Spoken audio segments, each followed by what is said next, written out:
चार्टवर ह्या 3 लाईन दिसतात का? 20 एमए, 50 एमए आणि 200 एमए. पण हे नेमकं काय आहेत? कोणतं स्ट्रॉंग ट्रेड आहे? बाय कधी करायचा? आणि मोठे ट्रेडर्स हेच इंडिकेटर का वापरतात? चला मग समजून घेऊया.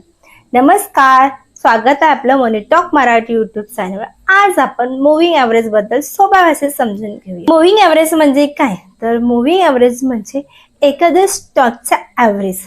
समजा तुम्ही एखादा स्टॉक घेतला, त्याच्या 20 दिवसाच्या मागे क्लोजिंग प्राइस घेतली, त्याचे ॲव्हरेज काढले म्हणजे तो झाला 20 एमए.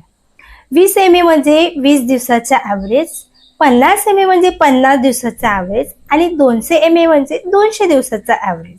मूव्हिंग ॲव्हरेज काय वापरतात? तर स्टॉक मार्केटमध्ये रोज प्राइस वर खाली होते, त्यामुळे बिगिनर्स कन्फ्यूज होतात. मूव्हिंग ॲव्हरेजचा मार्केट ट्रेड दाखवतो. ट्रेड आपल्याला अप आहे की डाऊन आहे हे कळतो आणि कंपनी स्ट्रॉंग आहे की वीक आहे हे समजायला आपल्याला मदत होते. 20 मूव्हिंग ॲव्हरेज यामध्ये 20 एमए हा शॉर्ट टर्म ट्रेड दाखवतो. ही लाईन प्राइस जवळ असते आणि फास्ट मूव्ह होते. यात इंट्रा ट्रेडर आणि स्विंग ट्रेडर जास्त प्रमाणात वापरतात.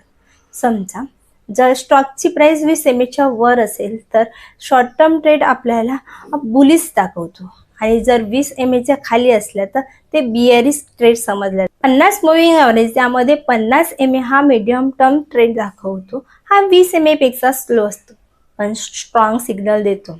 यामध्ये मोठे ट्रेडर्स आणि स्विंग ट्रेडर हा एमए जास्त बघतात.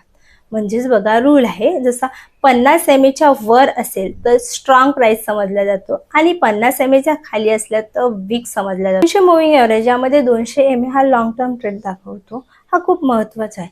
यामध्ये मोठे ट्रेडर्स, इन्स्टिट्यूशन आणि ॲनालिसिस हा लेवल बघतात. सिंपल रूल बघूया.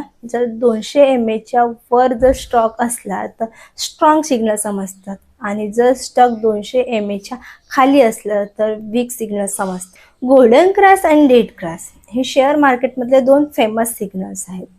गोल्डन क्रॉस बघूया. गोल्डन क्रॉसमध्ये जेव्हा प्राइस 50 एमए हा 200 एमएच्या वर जातो तेव्हा हा स्ट्रॉंग सिग्नल समजला जातो आणि जेव्हा 50 एमए हा 200 एमएच्या खाली जर आला हा वीक सिग्नल मानला जातो. बाय आणि सेल एक्झाम्पल बघूया.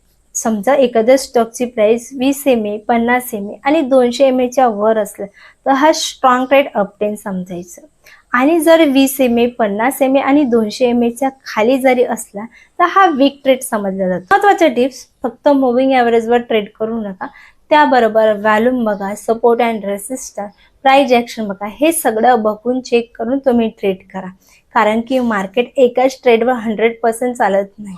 तर तुम्हाला आता समजलंच असेल की 20 एमए म्हणजे शॉर्ट टर्म ट्रेड आणि 50 एमए मध्ये मीडियम टर्म ट्रेड आणि 200 एमए म्हणजे लॉंग टर्म ट्रेड. तर मंडळी, तुम्हाला हा व्हिडिओ युजफुल वाटला असेल तर लाईक, कमेंट्स आणि ह्या चॅनलवर नवीन असाल तर सबस्क्राईब करा. नमस्कार.